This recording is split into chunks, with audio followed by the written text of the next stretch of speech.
Magnetic fields are, by their nature, invisible. There are some things that nature does to make them more visible.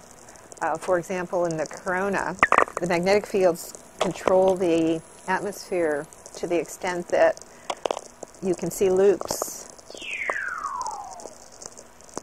We consider that those loops are, in fact, pictures of the magnetic field that we're seeing.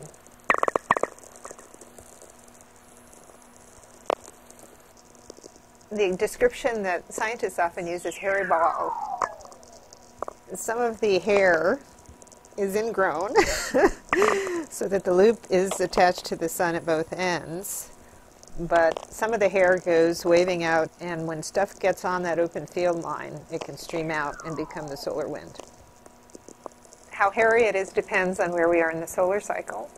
As active regions begin to emerge from the photosphere, it gets very messy, and so it gets hairier and hairier and messier as the solar cycle progresses.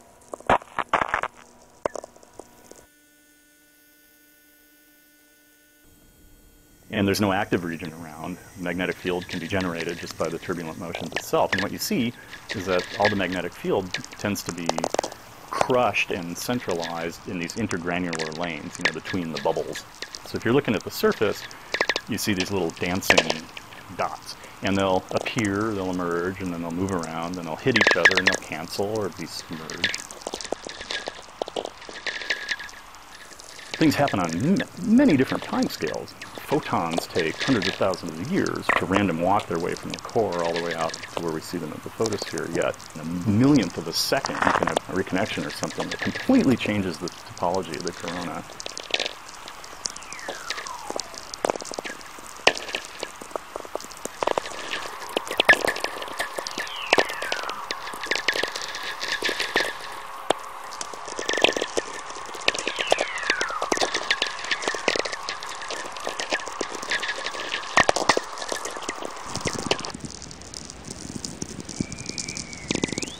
Any particle that is charged knows what the magnetic field around it is doing, and it has to move in a direction that's at least in part governed by the magnetic field.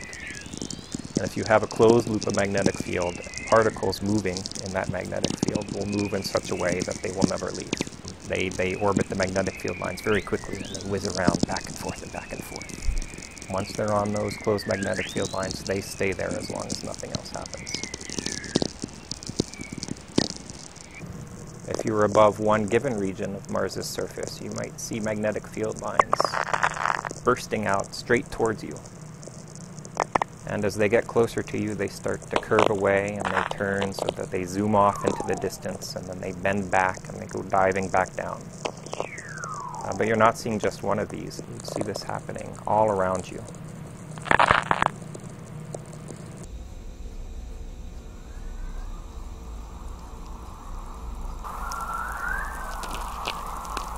Essentially, the Earth is like a bar magnet. The magnetic field lines go from the positive pole to the negative pole, almost like circular. In the Arctic, where the magnetic field lines go a long, long way out, away from the Earth, if you go far enough away, they get so weak that the field which is being brought here by the solar wind from the sun actually interacts and almost neutralizes the Earth field, and therefore the particles which are attached to these fields can come out and bombard the atmosphere, and that creates the auroral light.